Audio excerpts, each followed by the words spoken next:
as direct action. I'll set And before he can give the talk, I'll read the rest of the agenda. Sure. So, maybe now you're in charge to do it. Okay. Hold on, we're sending a video. Say something. Great.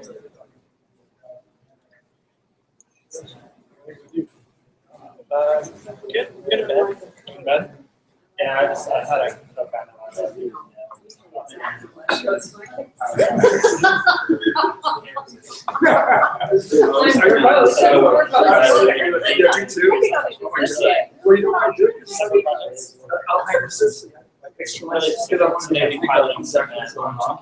can also just use photos. But then when I try to combine it all, I'm like, oh my god, awesome. And it has to have some seed funding. The next day, You don't have to like I don't, I mean, so I can hire someone, you know, probably. Well, as long as the funding comes, then they still. like the next day. It's not like. Yeah. Yeah. Yes. I think it's for Right. so you just Okay, so. Right. I forget. Anyway.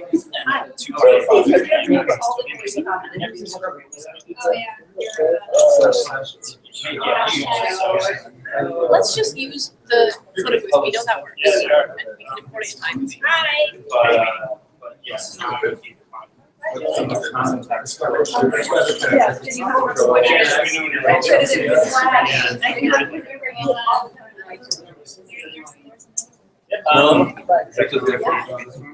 can I have everybody's attention? So we're gonna do a 10-minute talk.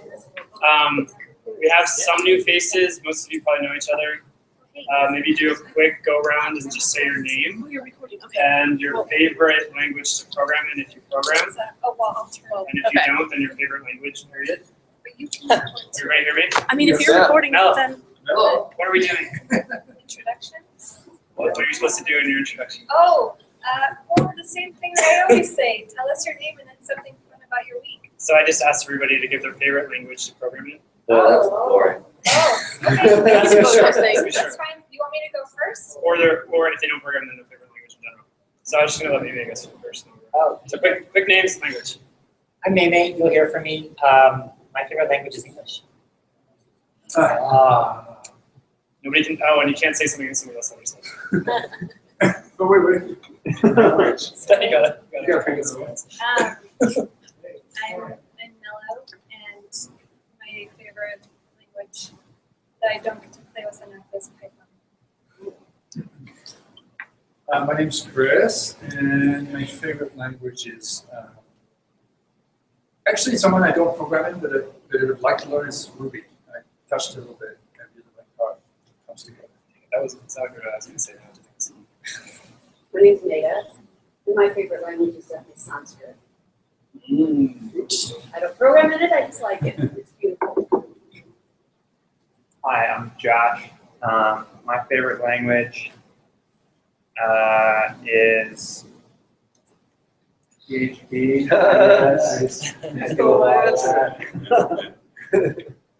I'm Trent.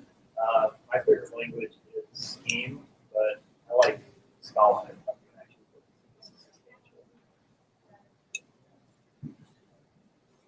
My name is Rebecca. The only language I know anything about at all is Python. I wouldn't say I program in it, but I'll call that my favorite. My name is Alonzo. My favorite programming language, I guess, is PHP. And my favorite non-programming language that I don't get to speak enough of is Portuguese. My name is Charlie. I only really know how to program in Python, so I guess I'll say that. I'm also learning Navajo, which is a pretty cool language. Diné. Okay, so I'm Zach. I guess I would have to say recently I've been doing some mapping stuff that Mello turned me on to. So JavaScript using Leaflet. That's been my life lately. I'm Florian. My favorite language is PHP and JavaScript. I don't know, depends on the day. Okay, so that's everybody. We're going to start tonight just with a talk that Meme is super awesome and putting on for us. Do you want to give a little more background about yourself and then dive in? Not really. Okay. We don't have much time. So, but I do want to say this talk is actually me and Rebecca's. So It's- May has to take off right after this, so I'll stick around and answer questions and stuff if people have them. Right, so that's what I was gonna say, so I've got a jet. But after this, which is short, direct any questions or complaints that way. Great. Right, okay, so yeah, so we're here to talk about, Rebecca and I, are, that's the things, right, we also recording this. So, right, Rebecca and I are here to talk about software development as direct action.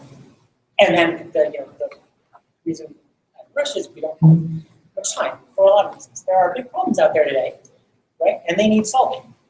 They need solving today. So in the next 10 minutes or so, this talk, I'm going to try to show you how you can solve it. But first, before we start with that, I want to introduce you to Professor Oni, and to Mavis, and John Black, and Gamer Geek Guy, and all of these people. These people have been accused by numerous different women of repeated sadomasochistic rapes. Now we know who they are because of this tool, a tiny browser extension called the Predator Alert tool. These 260 lines of JavaScript, this is the entire source, by the way, it's on this slide. These 260 lines sparked years of debate, catalyzed hundreds of thousands of lines of criticism, of praise, of hope, of relief, of panic, across the blogosphere and in various different corporate boardrooms alike.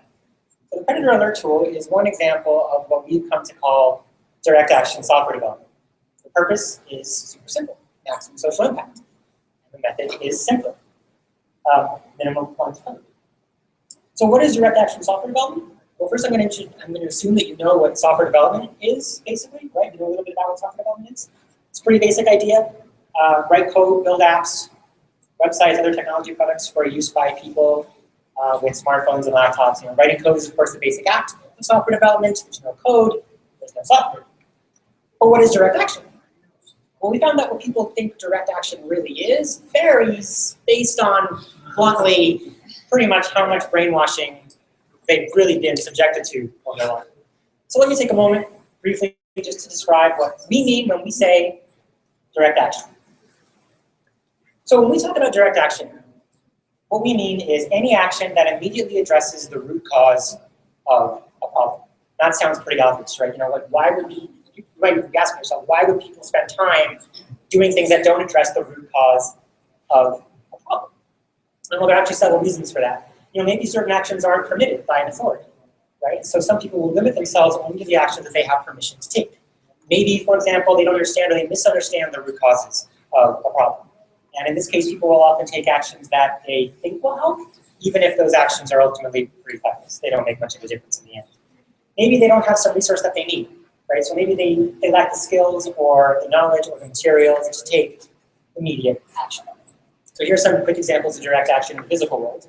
Is your free speech zone, for example, too far away from the gas and oil billionaires conference, right, for you to be heard? Move closer, break some rules if you have to. Are oil tankers barreling through your town? Maybe they're causing huge damaging explosions when they derail. Right? They do derail. This is actually video from the North Dakota explosion not long ago.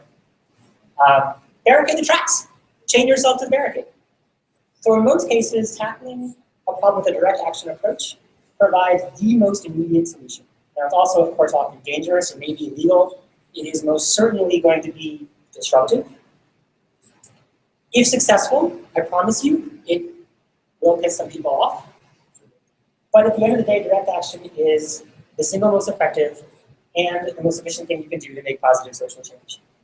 Historically, no lasting social change has ever been accomplished without a direct action component. Not ever. Not once. So, back to software. Direct action software development is a translation of direct action to the digital realm. It is any code that immediately addresses the root cause of a problem. Code is action. Remember Professor Oni? So he's a member of a fetish dating website called FetLife. In January of 2012, a controversy that had been brewing in the FetLife community for years at that point finally rose to national prominence when women started to accused numerous prominent FetLife members of sexual assault. In response, FetLife's management, they deleted the survivors' postings, they edited them, they even threatened to ban them from the site for violating FetLife's terms of use. So this went about as well as I'm sure you can expect, right? News of the heavy-handed censorship spread like wildfire, and within a few weeks, many more women have come forward with similar stories, including some who accused the site's founder, John Baku, of sexual assault himself. Once again, of course, FetLife's response was to delete or edit the postings to censor them. But by June of this year, that year 2012, the topic of sexual assault that, in the supposedly safe, sane, and consensual BDSM community, it was flashing across the headlines of places like Salon.com, of The Observer, and many other national high-profile media outlets.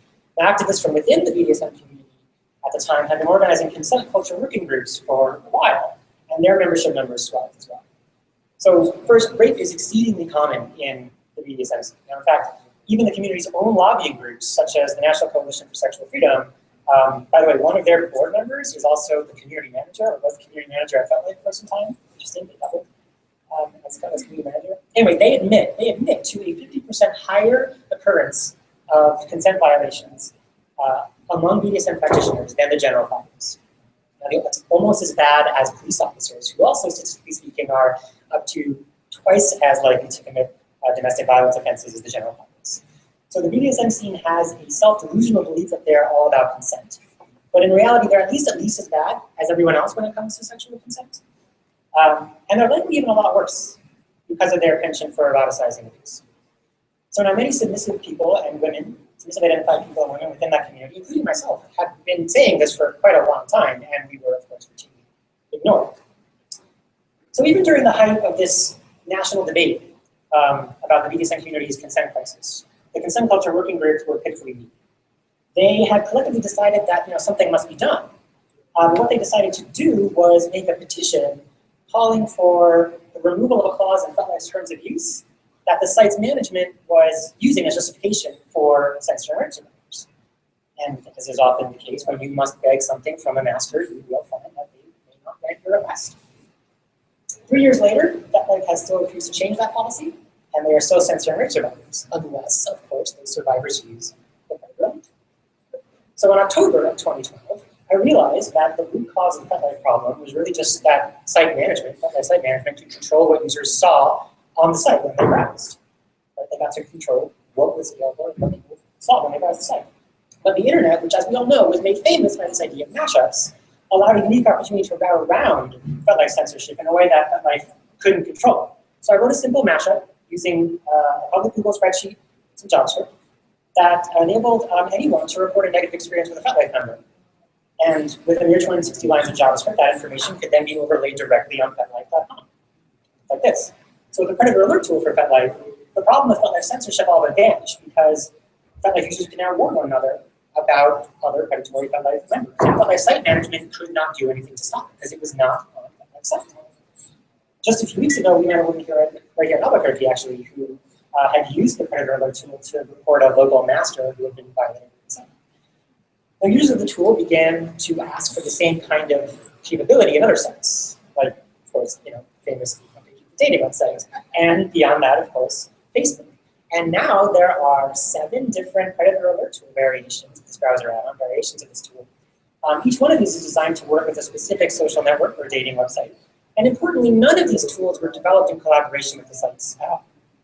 Most sites have refused to acknowledge that this even exists, despite inquiries from journalists and community members. And some sites are actively hostile, sending me personally DMCA takedown requests and even threatening predator alert tool users with banishment from the site for using it. Meanwhile, the already overwhelming positive response from the user community has, of course, continued to grow. So predator alert tool arose directly from the needs of the community that it serves. Right?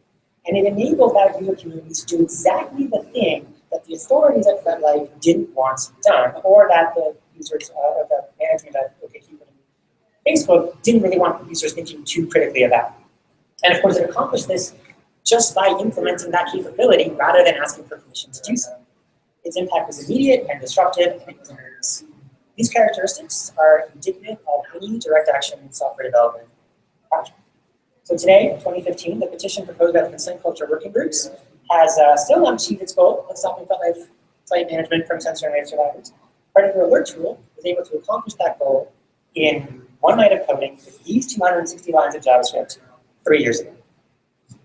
In 2014, Creative Commons creator Larry Lessig appealed to technologies, to us, to you. He appealed to us to take up this cause of immediate direct action software development. He said, there is a movement out there that has enormous needs which you uniquely can provide. The obvious ones, technical ones. This is a movement that will only succeed if we find a way to knit together people in a different model from the television advertising model of politics today. This movement is starved for people with your skill who can figure out how to make this work. It desperately needs this type of skill offered by people who genuinely believe in the cause, as opposed to people who are just trying to get rich. So if you want to change the world, don't want to make a lot of money doing it, that's fine. Right? We've been doing direct action software development before we knew what to call it, and we're going to keep doing it. And it would be wonderful to find some people who want to work with us. There are big problems out there, and they need solving today. Thanks for your time and attention.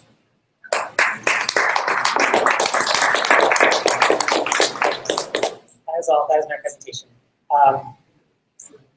If you have questions, and you might, I hope you do, Rebecca is super qualified to answer them as well. I have to jet to AGTG to promote Crypto Party Albuquerque, which, by the way, this Sunday, July 26th, privacy workshops, hands-on digital safety trainings here at Fat Pipe. Starting at 4 p.m., there will be a live band, courtesy Ugly Robot and Trent, and hopefully some art installations and a couple of activity booths and some other fun stuff. Maybe even a digital media rights from ECLU. I hope maybe that's going to happen. They haven't confirmed, so I really shouldn't say that. But we're trying to get them to do that stuff. And yeah, hope you can make it, July 26th. Thanks for listening.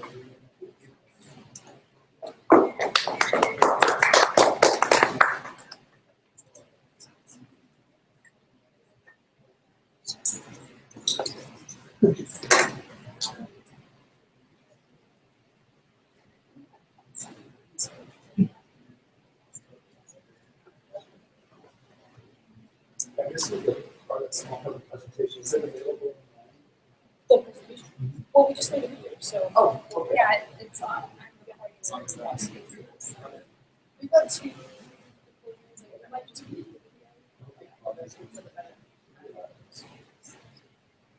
All right, guys. So basically, any questions? Yes, any questions for Rebecca?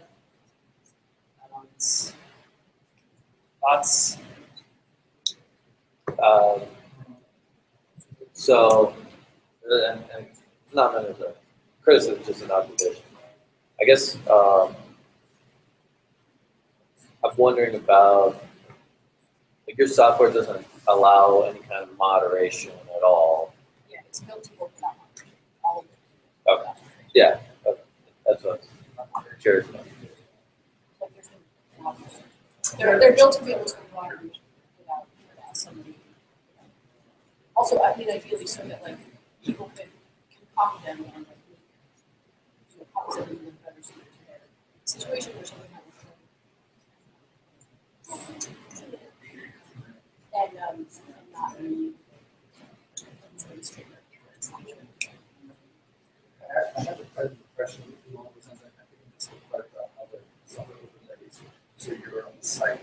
It's so I don't know actually a lot of technical details, but it's a browser add-on, right? So like Oh, okay. yeah, so you It's an extension there, or? it's an extension. You install it to like Facebook your camera. Oh, awesome. I got it. And then it just Yeah, I missed that part. Thank you. That's really awesome.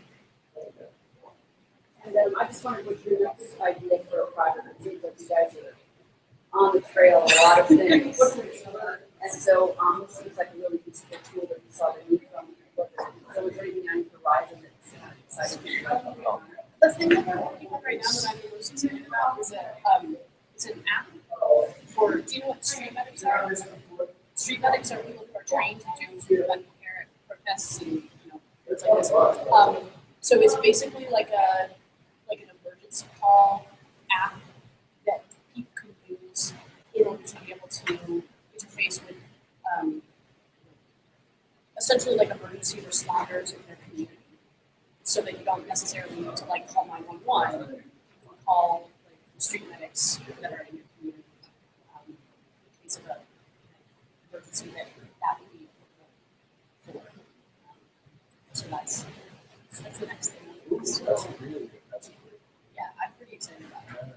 It's really exciting to me to think about building just like better resource community networks so that people in a given community can be like sort of technologically supported into that are near each other and not necessarily having to rely on like the police or other agencies that may or may not be supportive to say use phone while like They may be tasked, they may be super busy. right, they may not even be able to come. Yeah. So, yeah. Do you see direct action as applying to Code for America? Because I mean, correct me if I'm wrong, my understanding of the group is that like working with the city. I mean, I don't mean that as like a divisive statement or not, but yeah, no, we talked about this last week. Yeah. This wasn't a suggestion for what Code for America should be doing. Okay. We're just we're just kind of like describing the landscape of different ways we use technology in different ways. And I feel like we can all kind of work with each other in different ways to be very different than what we're doing. Yeah. But there's something there we need to. But I think the main word is impact, right? Like, Yeah, and how that do you was have kind an of- impact? Like, how do you maximize the impact? Right. And that was really This is one the way. question that sort of, and I think that Ella had mentioned that, like, how do you get ideas for projects that will be impactful and relevant to the community that we're working with? How do you decide what's going to be? And so, a large part of how we decided what to do is that people who are in the community that we were a part of, or people who are in communities that we're connected to, came to us and we really need those kind of projects. Also, I agree with the word empowerment. In both cases, we're trying to empower people, whether it's through civic data or through online disempowerment as a moderation. Empower people who need it.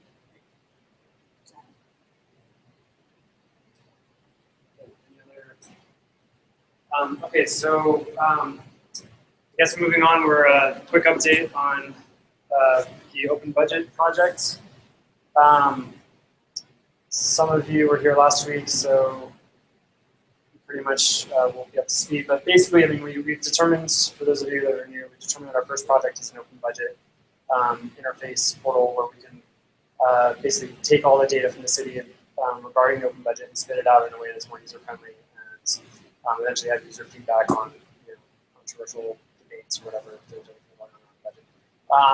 But in the meantime, we just want to let some code down as quickly as possible, playing with that data. So over here, Melanie drew a nice little diagram, and essentially what we've accomplished to date is basically just doing a review of the other apps that Brigades have done that are related to budget data. And we sort of picked from them the ideas that we liked the most and did sort of a quick storyboard. That was a couple weeks ago. And right now we still have a hurdle to get past, which was getting the city to give us the data in a format we can use more easily. As of now, it's still in PDFs, unless there's an update on that. The data is still in PDFs, but I'm working with the city to get it in a machine readable format. So we'll probably looking at a CSV file, and we're looking at basically a breakdown of funds, so kind of category of funding, the department, an activity that the department's going to be doing, and then sub-activities. So, and I'm also still trying to see if we can figure out how this, like if the city will export from one of their systems, how they're tying their budget line items to their goals that they put out in their budget. Their 250-page document they have of the budget right now. So the city puts out the actual budget that was voted and approved, but then they put out what they consider to be a more digestible version of the budget that includes everything. So it's not like a data dump from the software that they're using to manage their budget. They're around it, they're breaking up the information, so it's easy for people to kind of like follow through what each department's working on. Whereas we just care about the actual numbers, and we want to create something with it. So basically, the current status of that is getting that data is the first step, but also in the meantime, our hack nights are pretty much going to be all of us getting together and playing with D3 and other visualization languages, which we plan to use once we have that data ready. Sort of building early versions, knowing that we're going to get assessments, we can start playing with dummy data. Yeah, we have a dummy data set on the GitHub repo for the budget project. So that would maybe realize though, for some of those people who are new, tonight is basically what we're calling a community assessment meeting. So that's the third Tuesday of every month. So we have Meme come and give this talk. In the future, we'll be doing more community assessment related stuff around a specific project. So we might be brainstorming how we can, take what we've built or what we build it out too far and start getting feedback from the community around that. Hack nights are the time when we're actually going to be diving into that and working on it, playing with the code. So those are second. What's that? Tonight is not about coding. Tonight's not about coding specifically. So yeah, bye Josh. But second and fourth Tuesday of the month, come for that. And then if you're not on the Slack group, feel free to hit me up. I'll get you on. And you can basically everything we just talked about, like as a group, we've been discussing it in one of the channels. So there's a project channel for Open Budget Project you can catch up on. You can see some of the other brigades that have worked on different Open Budget ideas and see what they've done. Okay, besides that, what else do you have on? That's it for the progress of the budget. We have an announcement for the CFA webinar, which is this. Oh no, we have to actually go through the community assessment part Oh, sorry. of Open Budget. Okay, you want to do some stuff on that? Yeah.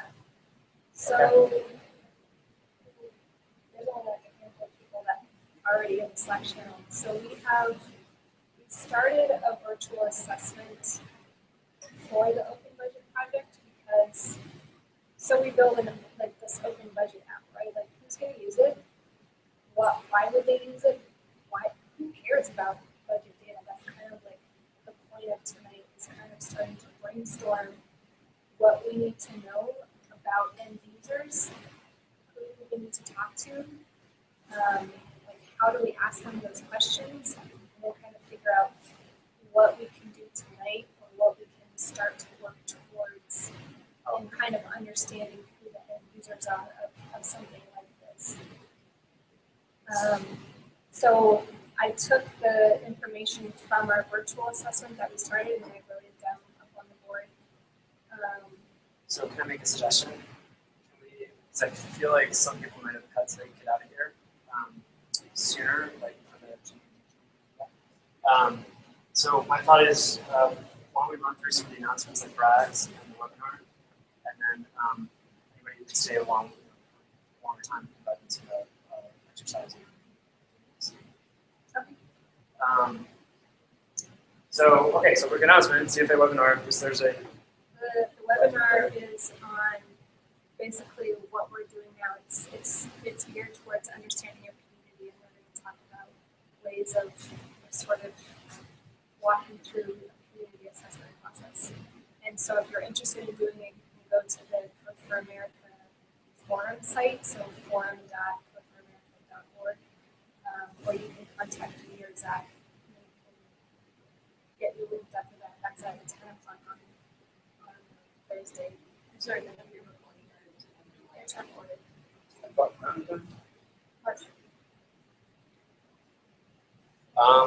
Do you want to talk about any of these other topics? So Brad, I'm totally putting you on the spot here, I didn't tell you about this, but the organizational list of personnel accounts. Oh, yeah. Yeah. So I'm sorry, I just read your thing today, so I'm somewhere behind. And I'm like, yeah, sure, why not? What's the downside to it? Yeah, so right now our code for GitHub account is a personal account, so the notion is to push it to an organizational account. So Okay, so just so people are like, what's so going on? just FYI. it's still a free account if it's public. So. Anybody has like the interest in looking at the program, you go to well,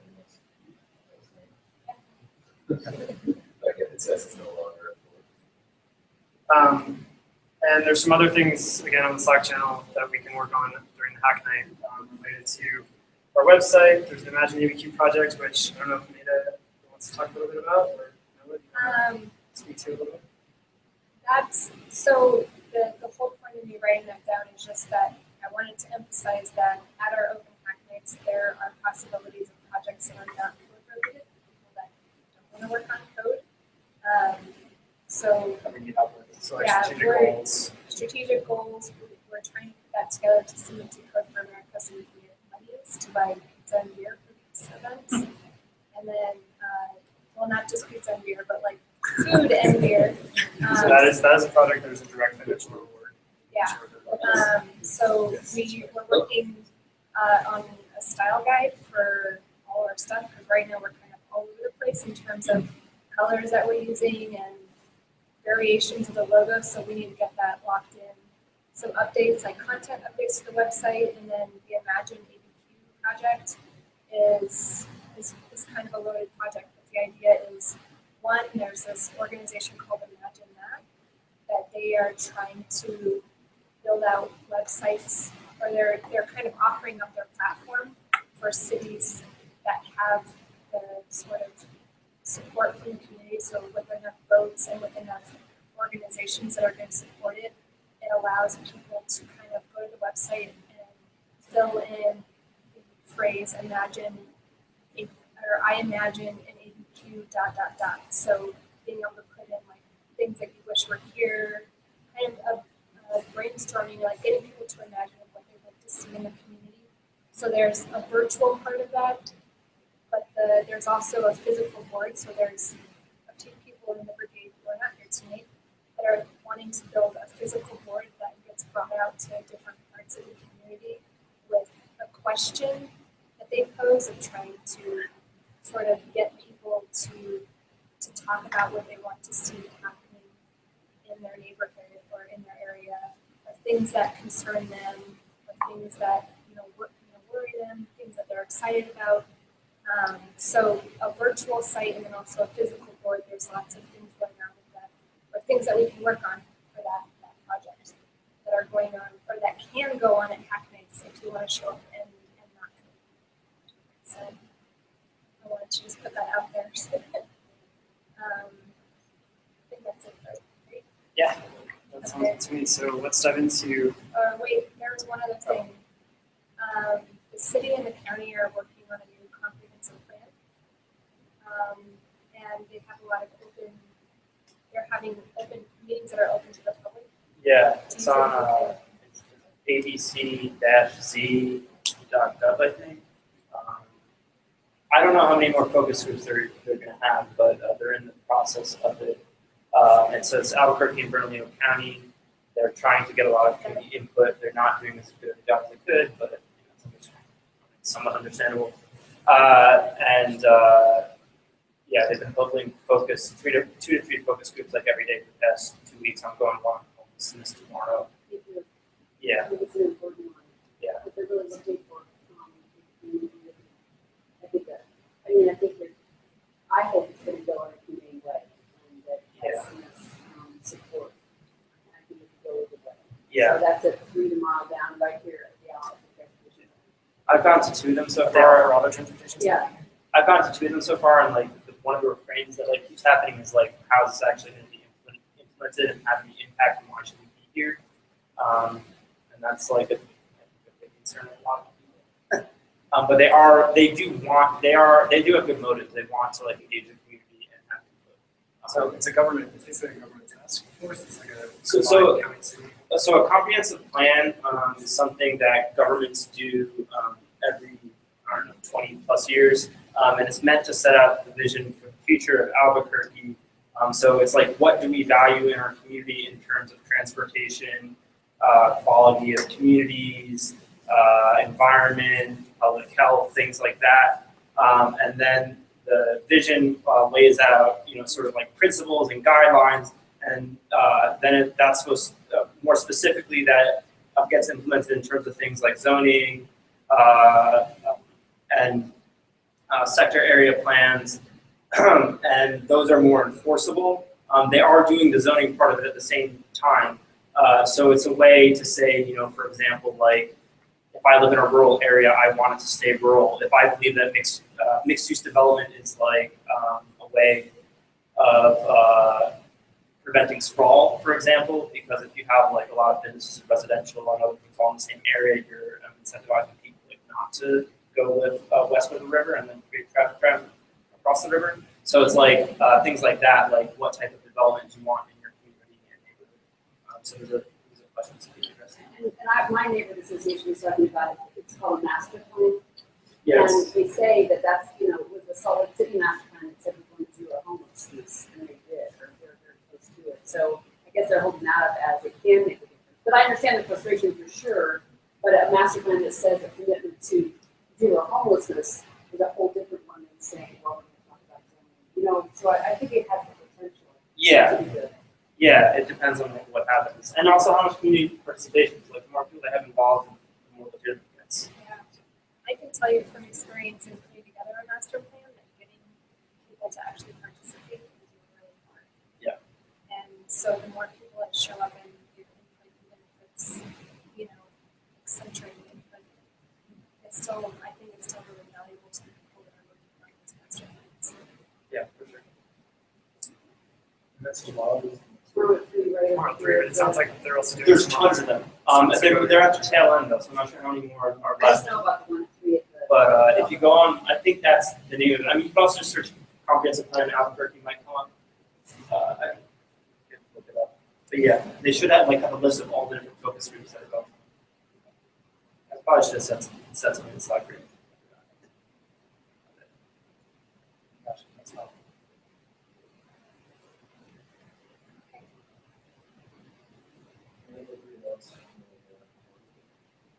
Yeah. Yeah. This is a little more. It'd be nice to get an update too. It's a little more on the direct action end of things. So a friend of mine who is a doctor works with a group called No More Deaths. And essentially what this group does is try to address, separate from people questions about immigration, just try to address the problem of people dying in the desert, coming across the border.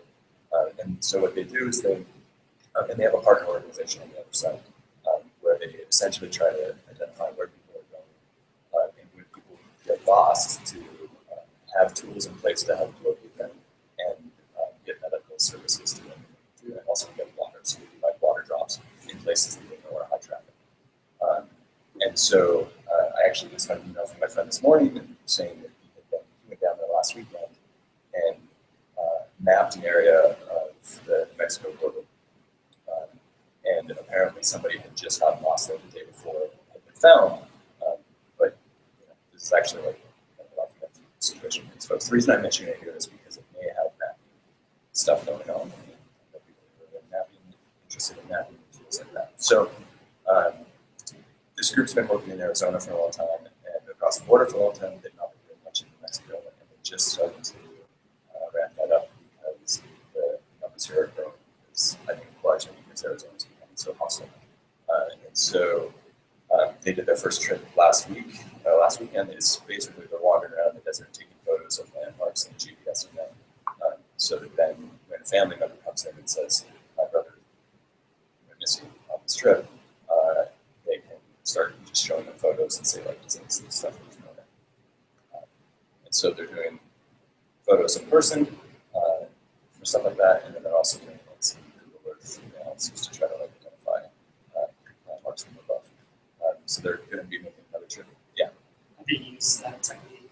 Or like, was that the way they would locate people in Arizona? Like, have they used that technology? It's like I think right now it's like a book. Like they have a bunch of photos that have GPS coordinates and they flip, like it's. So this isn't like a new thing they're trying. This is No. something they've done elsewhere. Yeah, they've been doing it, but they're doing it like they're super low tech. And I think they're open and interested in finding tech solutions to help things, but it's just not on their focus yet. But there's probably going to be another trip this weekend.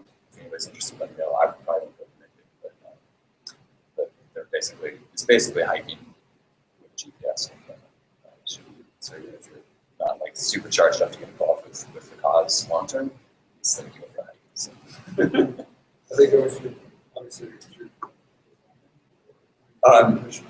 They're doing public land. Yeah, just doing public land. And one of the, also what I should mention, one of the things that these doctors do, so the doctor who's, my friend who's leading this is he's one of their on-call physicians, where basically if somebody gets found in the desert and they need medical assistance, it's a felony to put them in the car because you're assisting them. And so you need a medical release basically from a doctor. So they have doctors on call 24/7 to take calls and assess the situation and say, you should probably like help this person walk out versus putting them in the car, or their situation is dire enough that you need to. That's that. Just talk to me after if you like. All right, cool. So why don't we dive into some community assessment brainstorming around the Open Budget app? Questions like who's using it, what would they be using it for? Do you want to maybe lead this? Sure. Yeah. I mean, Charles, our hero. yeah. Yeah. I mean, I haven't been super involved, but I mean, it looks like you got a good list going. You should probably have up the city manager's office or whoever creates the budget. Those are like the administrators who are doing this. Politicians get to vote on it, and well, it depends on this other thing. You might want to do research on like Albuquerque's system of how they create the budget and what their timeline is, because every city has different timelines for budget. Oakland, for example, has a biannual budget, so they only do it every other year, and that's when people are actually going to be paying attention. So Oakland, how Oakland does it is the mayor proposes a budget, which probably gets drafted by the city manager's office, or I think it's like the city public administration office. The mayor will then, their office will draft the budget, then it'll go to council, and they'll like make revisions and vote on it. And there's opportunity for community forums. So the first thing you probably want to do is find out what like Albuquerque's actual process for getting a budget passed is. And I don't know what that is. That's like a research project in and of itself, and it could probably be pretty obscure. Because a lot of cities, it is pretty obscure. They probably have an ordinance about it. So, I mean, from the conversations that I've had with the city, there's a proposed budget. Yeah. And then it goes through a review process, so the council members can make suggestions. And then there's an approved budget that takes effect July 1st, 2016. Who's that against the mayor proposes? I don't know if the mayor. I know that there's a proposed budget, which it probably is the mayor, but Yeah. and that happens in like April, and then they have the 3 months the council has 3 months to review it. Yeah, there may or may also not be like a citizen advisory committee that like advises on that. Some cities have that. That's a good thing to be involved in. I mean, you have some of the people listed. Journalists are going to care. Bloggers are going to care. You want to find out who's like already engaging on that, and then find out who should be engaging on it and isn't already, which is like a difficult question. It's just to be sure that it's on the web on their city site. Yeah.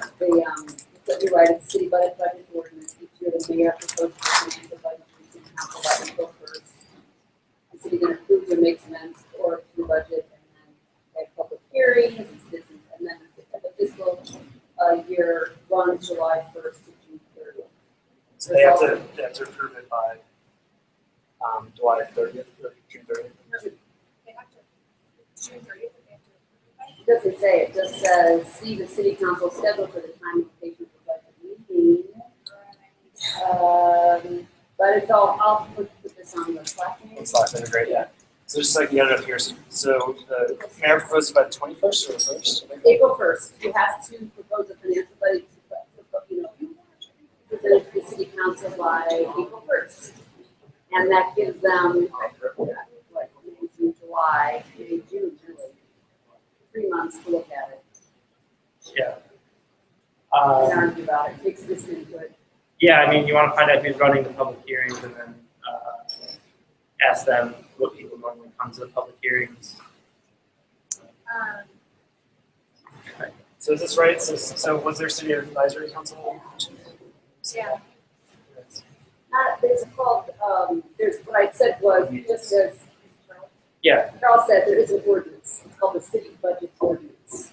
And each year, the ordinance just defines this, that the financial budget is proposed by the mayor, has to deliver it to the city council by April 1st.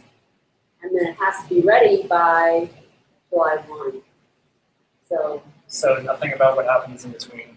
Exactly. There are public hearings to allow the city council conducts public hearings to allow public input, and then citizens are encouraged to participate. And I was talking to my city council member, Ray Gardino, and we were talking about the homeless and how he asked for 10%, and the mayor gave him 2%, and then then there's this back and forth between the city council.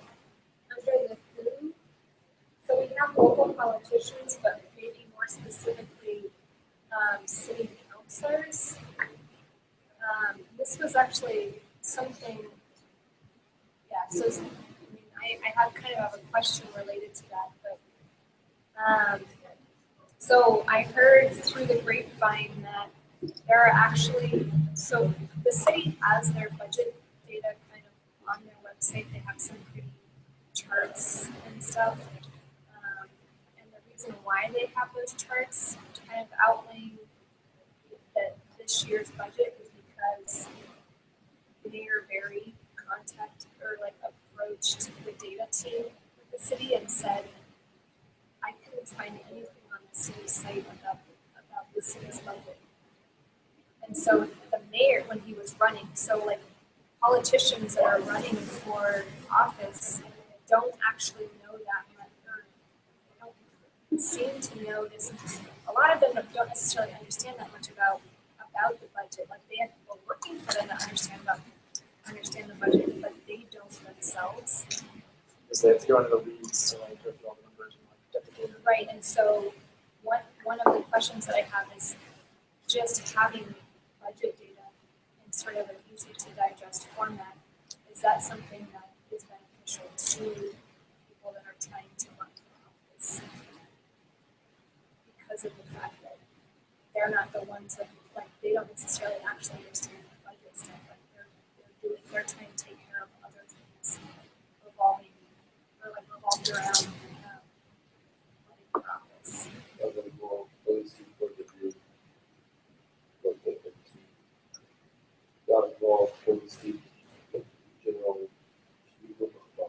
Right.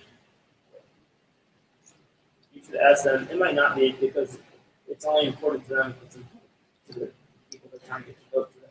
Right. And budgets aren't always the most exciting things. Right. But they would rather you make like generalized statements about things than go into like the details of the budget necessarily.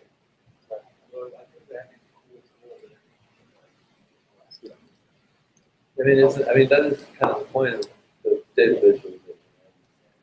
So make it cool.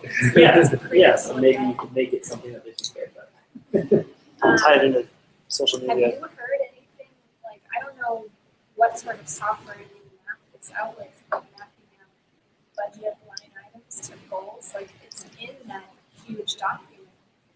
But I'm wondering if that's something that's even feasible to ask the city for, like a sort of a tie of budget line item to. So when you say goals, when I think of a budget, I kind of think of it as like a budget is The city goal. has like 8 goals. I don't know what they are off the top of my Okay. head, but there's like 8 goals that they have, and everything in the budget, they tie it, in that huge document, they tie it to a goal. So I'm wondering if sort of we're like strategic keeping goals that, or something, like strategic vision. Budgets, Right. or- Sometimes it's budget just has a goal. categorized. Categorized some way. It'll be things Right. like police department, fire department, something department, each one of those has different line items. Like goals for each of those, you mean, or? No, it's be like line item, The budget. salary, yeah, and there's things called capital projects which are like more specific ad hoc things, I think. Like building streetlights on such and such, or like repaving the road. But I mean, the general way, like you want to get people interested is to help them understand what's actually in it for them. So if you say something like salaries for the Parks and Recreation Department, how the hell does that mean anything to you? Yeah. If you say like, if you help make the connection between salaries for the Parks and Recreation Department and the fact that there's no green space next to my house and how that connection is, that actually ends up meaning something to me. So like, but that's a tough thing to do. So the goals, I think, is how the city is trying to tie budget line items to like impact or how it impacts people.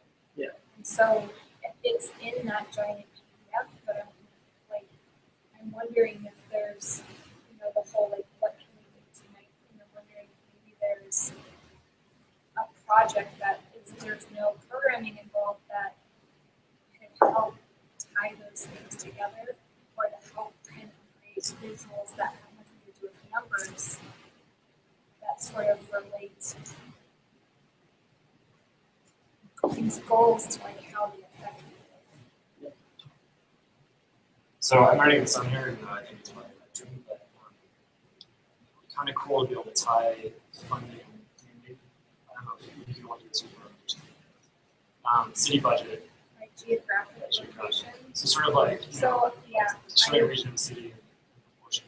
I asked the city, I haven't heard back from them, but I asked if they, in their sub-activity descriptions of like what they're doing, if they actually put in descriptions or like an ID number, for example, of like a road project that they're working on, a DMD project, so that us as developers can go then look at DMD project data and say, here's that ID number. This project, which we have a geographic location for, is tied to this line item in the budget. And that's how you then are able to start creating. But my guess is that that line item is probably like 10 projects or however many projects are going on. It's hard to know, That's, drilling yeah. down to the level of this is what we spent on that one in your neighborhood. I mean, it'd be cool to see that as Well, capital citizen. projects can be linked to areas, right?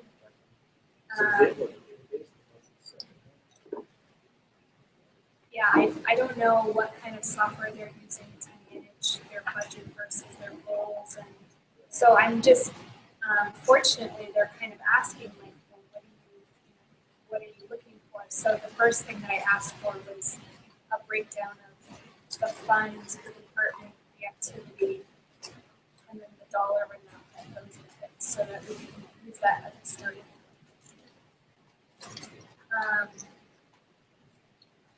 Yeah. You want to jump back to this question here, which is almost like a little confused what our difference between what and who is. This too is just a general list of people we need to research and know more about. But like who might use it? Like what are the potential benefits we mentioned? A politician being able to get up to speed faster, or, if they've just been elected or whatever, be able to engage in that debate better because they don't have to like go to their staffer who's like through all the numbers. They have to do a quick general view. And then journalistic research, I think somebody said.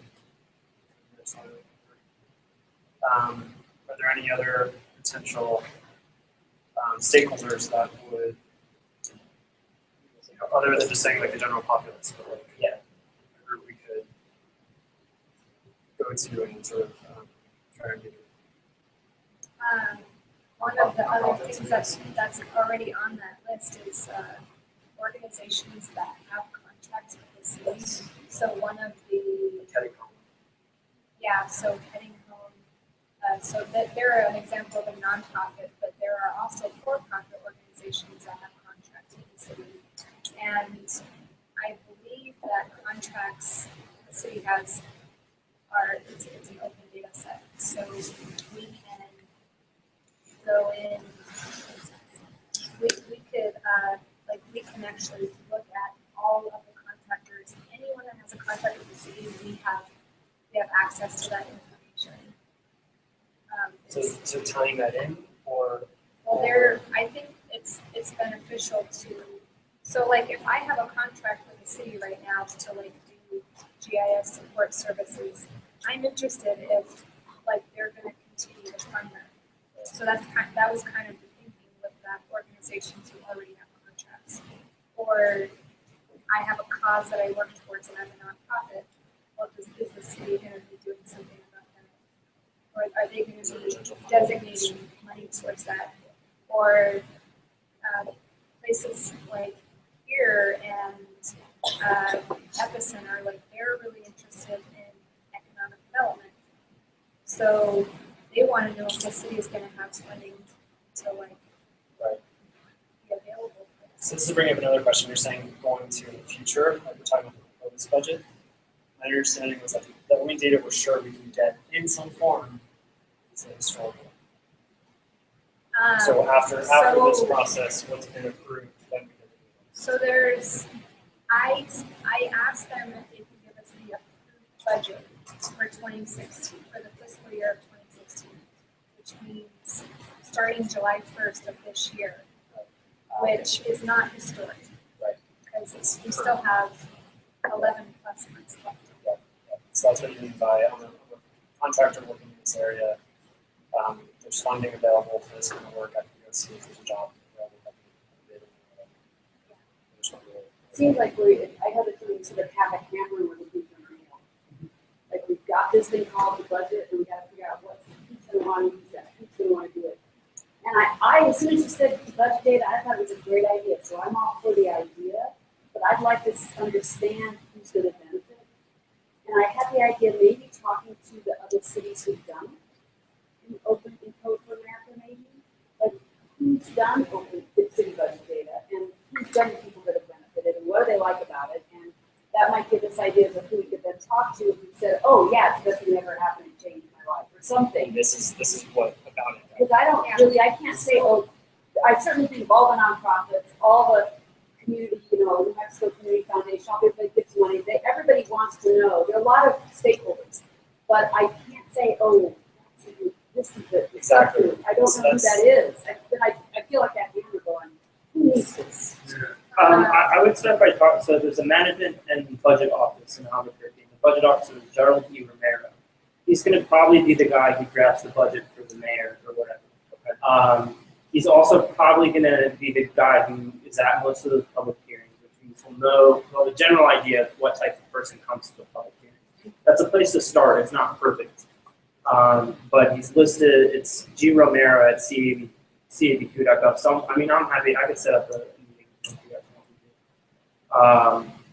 And that's a good place to start. But it's finding people like that. And then it's also finding someone who's going to be a champion of the work you're doing in government or like a nonprofit community leader. So it could be someone on city council. It could be someone who's just like influential in the city. We had someone tell us specifically a woman named Susan at the New Mexico Foundation for Open. Yeah, it could be her.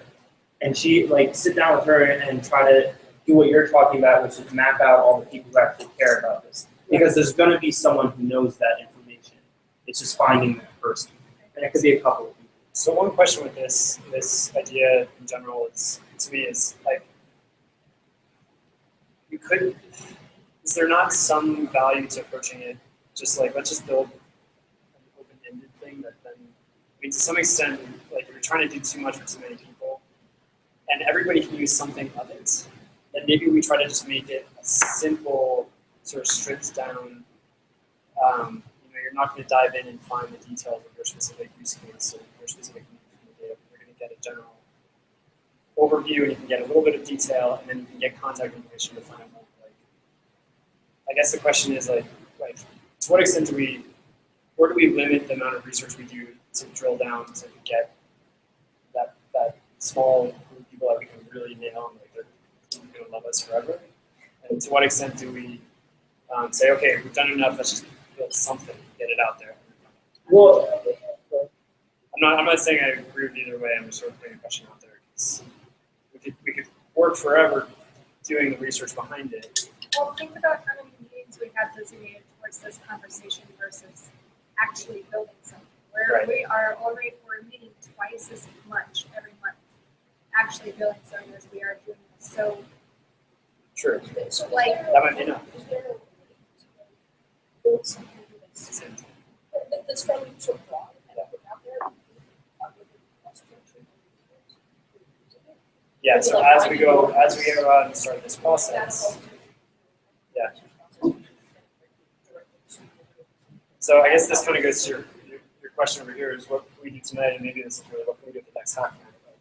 What on the code side, what code things can we start with? well, we already are working on things. We have a layout of what we're thinking, like a first prototype would look like. Right. And we're working on the technology that we need to know to build that. Is there anything this discussion can inform tonight, or do we take this and go? The Like, things- just stay with that This, for now. this, what can we do tonight are non-code things. These are things like, what community assessment wise, who is gonna contact Romero at the budget office? And who's gonna contact Susan at the New Mexico Foundation? That's what we can do tonight. I'm gonna jump in. So I keep jumping in. I don't That's okay. No, that's fine. I think like most of the people here are coders and like aren't necessarily excited by this stuff. At least that's maybe. I mean, if you are, that's fine.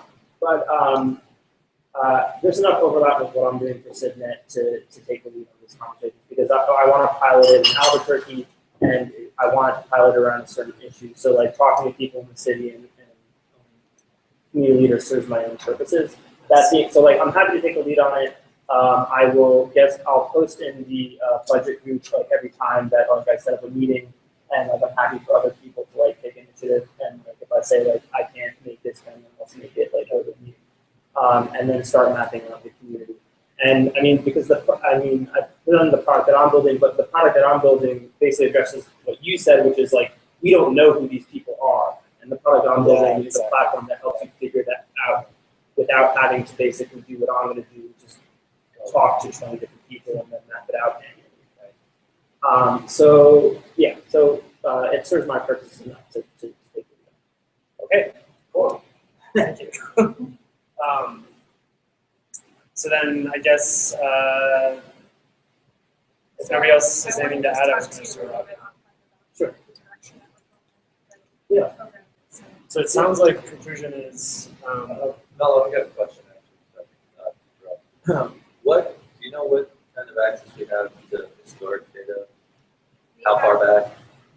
We have I think it's about 10 years back in PDF form. So that same very large document. We actually had someone 2 weeks ago that said that they wanted to use Tabula to pull data from those PDFs. Right. The format of the PDFs is roughly the same, so if you figure it out for one, you figure it out for a lot of them. So if you are interested in the idea of pursuing that, I'm not going to stop you because I think that data pulling from PDFs, building a tool that we can use to pull data from PDFs is very beneficial to the group. And we can use it for other applications like the general idea behind whatever gets built. And forgive my ignorance. The kind of MVP of this project. Minimal Will it- viable product for those who don't know that word. I just learned that last week. Sorry. Is that going to include historic data? I think that it's possible, but I think it's going to depend on where we are in terms of pulling that data from the PDFs or getting it from the city. So if you look over here on the far left, there's CADQ, Department 1, Department 3. So we decided to build this app like mobile first so that you could just really quickly pull it up on your phone. And right now you don't see a year on that first screen. Theoretically, someone could select a year. But the idea then is, okay, I want to look at Department 1, you drill down to that and you see those little bars there are like they're showing like the percentage of that department's budget and what activity is designated towards. So we could theoretically have a year in there if we have the data ready to go. And that's not a lot of extra work. Really, I mean, when you're talking about historic data, it's probably more beneficial to be able to compare like 2 years side by side and then start getting into more complicated stuff. But the idea is let's start with that and see kind of where it goes. So like I looked at the Philly, the Open Budget Philly app. It's really neat. I used to work in Philly for that time. I'm not exactly sure how that project arose, but I have my suspicions just in terms of specific budget issues that the city has had in the last few years. But it just occurred to me it would be very, I think, interesting and open it up to a lot of different users. I guess journalists, but also just people curious in the public to see budget trends over a protracted period of time. Maybe this is like totally out of scope. So my knee-jerk thought, do you want to say something to that? I think what I want to say is after this.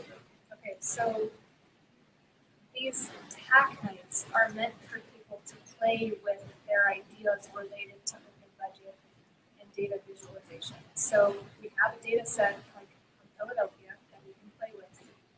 And so my knee-jerk thought to you is make something or start working towards something that would allow people to look at trends.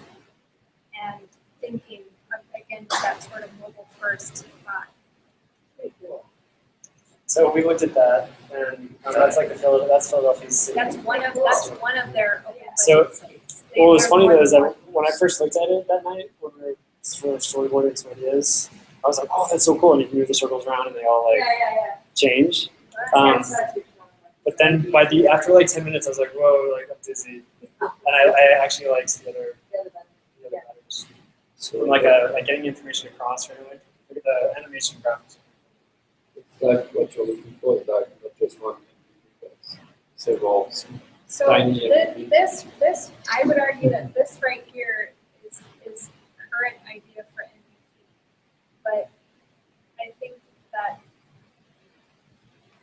so this is our first project. Like we need to kind of like figure out group dynamics. We need to figure out what we can do in terms of pushing the city. Like a huge benefit to working on this project over other projects is that budget data is not currently available. So if the only thing we got out of this entire project is an open data set, that's a win. And then on top of it, we got to hang out with each other and we learn how to use technology. I think that's the big part that maybe goes to like your question a little bit. Like if we had anybody here that has maybe we do now, I don't know, but if we had anybody here that like has a lot of experience with D3 or can throw something together really quickly and help us sort of map out a project and just tell us what to do and what this piece, what to do that piece, then I almost think it's a little bit more possible in that kind of format. Like, we know how we work together and all that kind of stuff.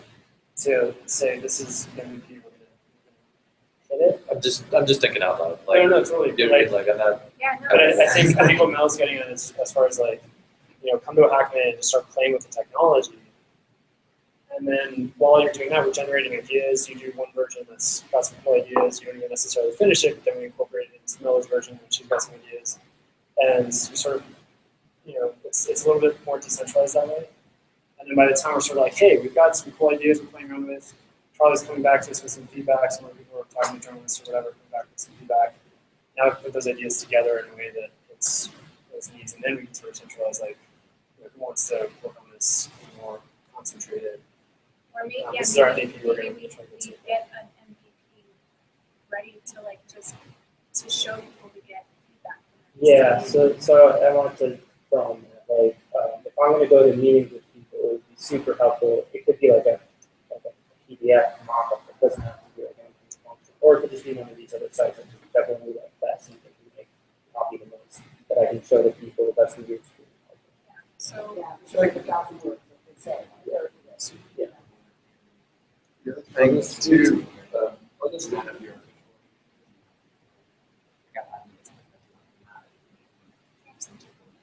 This is just bar shots.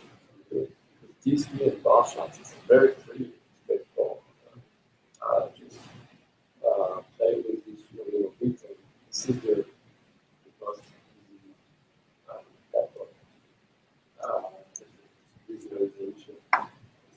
you're gonna come to a hack night and kind of like give a little demo of, Oh, It's okay. more that way, actually, honestly. yeah?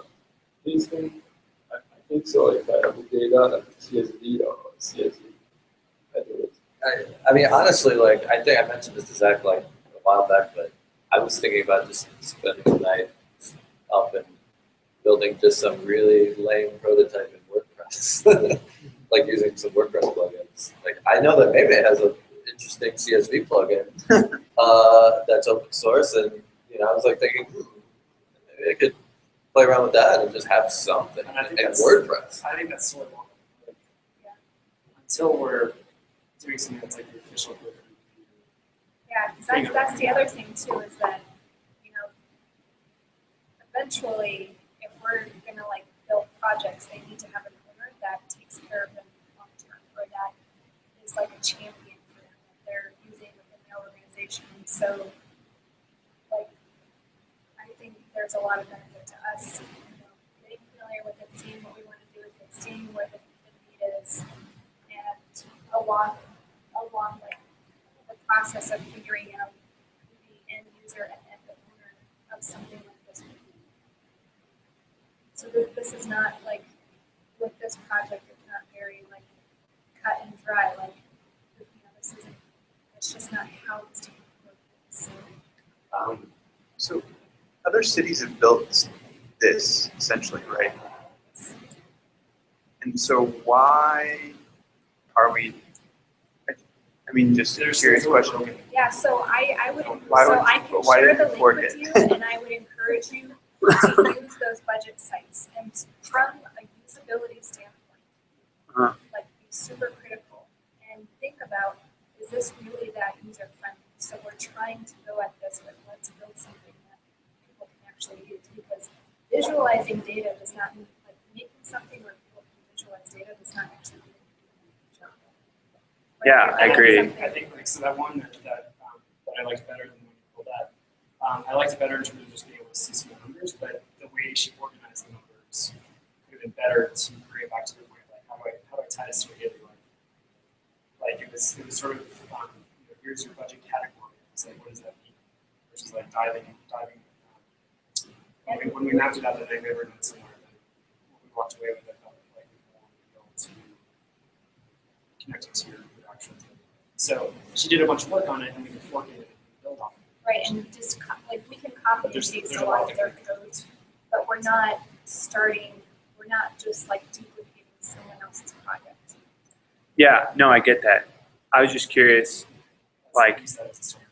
yeah, what if we even just forked the project and just said, okay, we're gonna make this better and for So that's another, like, that's the thing, is like, we don't have a super, like, this is exactly what the end product needs to look like. So if you wanted to show up at a hack night and be like, I'm gonna fork this person's project, yeah, set it up for Albuquerque, do it, like, please, okay. let's see. Yeah, let's see just what. Yeah, I was just curious because as we started talking about this, it's like, I'm sure that had been considered. I was just curious why that's not the primary direction. But like, I mean, that's sort of what, it would be awesome to do my like, hey, all of you show up next Tuesday. You've already mapped out something in D3 or Well, the data like, it was just like trying to figure out how it works. So I followed that the tutorial of Microsoft. Yeah. And I followed like the data and the other one of talking about Microsoft. Yeah. But all I'm saying is like, Yeah. if you wanted to work on that and just do like straight clean D3, you did a WordPress version, and you pulled in some cool stuff that you thought about over the weekend, you can skip a night, and then Josh like forked the project and just built on top of it. And you sort of had 3 different versions going on, then we could all get involved in each one a little bit and share it at the end. I mean, that would be a pretty cool thing to walk away with, because we're not quite ready to define exactly how we want to define it, and that would inform us. Something you might also want to think about is just like, it has like a decision making flow, so like people want to have impact and people like, it's less just like, it's more engaging, but it's more than just like I'm in an and taking data, so things that like say, okay, like you care about this and you want more, money allocated to dealing with homelessness. Okay, where are you willing to take money off another budget area? And that's information that's really helpful to political officials, because a lot of times people will advocate for things and do it in a very unreasonable fashion, because there's always trade-offs that we make. Money somewhere means not money somewhere else. So like that always drives me crazy about political debates. Is it's like they just talk about we need more money in this, but they never talk about where they have to go. yes, so that might be like another avenue you all might want to consider exploring. Like the trade machine. Yeah, Another trade potential machine, like I want to trade this number of dollars from this department into this department. Yeah, like they have on ESPN for like the NFL and NBA, right? You have to like, will this trade work? Will that work? Yeah. I also think it'd be cool if eventually you could like compare it versus percentage-wise, like how much do you spend versus what other cities doing. Yeah. Yeah. More humble with that context, though. Yeah. Because we're very It's not apples to apples. Yeah. But I mean, it could help. Sometimes it helps. Certain areas. Yeah. All right. So next Tuesday we're meeting again, right? Yes. I will try to make a WordPress thing. I'll try, and when I'll put it on one of our subdomains, and if it's something, I'll put the link on Slack, and it'll be some sort of lane prototype. If I'm on, that's the. One other question. I got the impression you meant you're going to talk to some of the government people that work with the budget, like Gerald that you mentioned. Yeah, I'll write Gerald the email. But you're not talking like other potential people like journalists. I could do that too. I just haven't. I need to identify journalists first that have contact. But I mean, some places to start with are. I mean, there's like a eclectic group of people who are like. It's like ABQ Newstastic. They're trying to like start anything with to fix. I mean, these are all things that people have talked to. I'm going to talk to them. So, okay. I'll just make it part of my spiel. Yeah, just please post anything like asking for help. Yeah. In the Slack group, because I don't want this to be something necessarily to take on completely on. Well, I guess my point was like I'm going to be doing this anyways for Citnet, so like I can just like add an extra 10 minutes. But I just realized it's kind of funny because when we talk about doing this community assessment and King concept, we had like 3 or 4 people who were at that meeting who were more being one of them, and then like Jess and us and this, and then we're here tonight. So we'll have to catch them up. My point is that like you might be able to it's not going to say. Yeah, no, definitely post outside. And you ended up with all the developers here. Yeah, exactly. It's like we got our biggest coders. But I would say feel free to like just talk to them directly and see if they want to. Yeah. Yeah, I mean, I know I'm going direct. I know Andreas. Maybe I don't know about other people who just like tell me who they are. All right. Any other thoughts, additions, questions? Yeah, I had a remark about the Pennsylvania. I took a glance about the project with all the charts, the bar charts, and my opinion on that was like more like a website than a web application. You're talking about this big website where you had like all these bar charts. You're talking about the Pennsylvania, Philadelphia one? Philadelphia. I think it was Philadelphia. And yeah, my feeling was that it was more like a website than an application. So maybe one of the things we can work on next week is what can we add to that to make it more valuable, or what you think might be more valuable. It was like everything was drawn on one big page, and then right. So that's part of the mobile first approach, right? So showing bar charts like that on a small screen is Yeah. really awesome. Yeah. But that's probably not what someone who accesses the site from a desktop wants. Maybe, So- but maybe on the desktop, a more categorized way would be I'm okay could be better with that. for my perspective. Yeah, I think there's ways to. Yeah. She, I mean, you talked to her, right? She was basically like, did she like, Oh, architect it, make it better than what she yeah, does? no, so the woman who built the Philadelphia one, it was like her first programming project that she had ever done. So, That's awesome. yeah, That's yeah. That's Yeah. unbelievable. All right, so unless anybody else has anything to say, I would like to challenge whoever wants to challenge me in a race of the seats. But I'm gonna cut it. No, we're gonna go over there. Wait, over there. Everybody take me on it, come on. Don't leave me hanging. Because I'm boring. Come on, let's go. We see, we're gonna see Monsters University. Maybe see Monsters University. Yeah, I would. Like snail character that's Talk like about networks, like these sorts of things. and then like at the end of the year, you like talk to us. Maybe give you my number. Why don't you here, text me? Yeah, I like. Oh, you're doing it. Oh wait, you're just saying. Oh, okay. Yeah. That's sort of Yeah, no, I talked to Mime about it. Like, he was interested, but he wanted to do it as a completely open source. Yeah, and I'm open to that. Basically, what I said to him is like, I'd be interested in that if we had like a community of like 5 to 10 coders who actually committed to this like account. Yeah, that's what I was planning.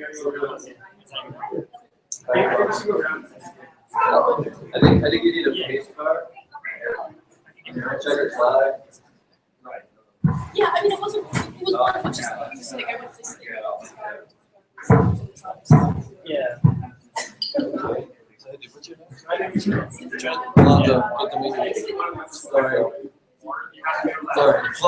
Florian. We work together. Oh, yeah, I just found out that the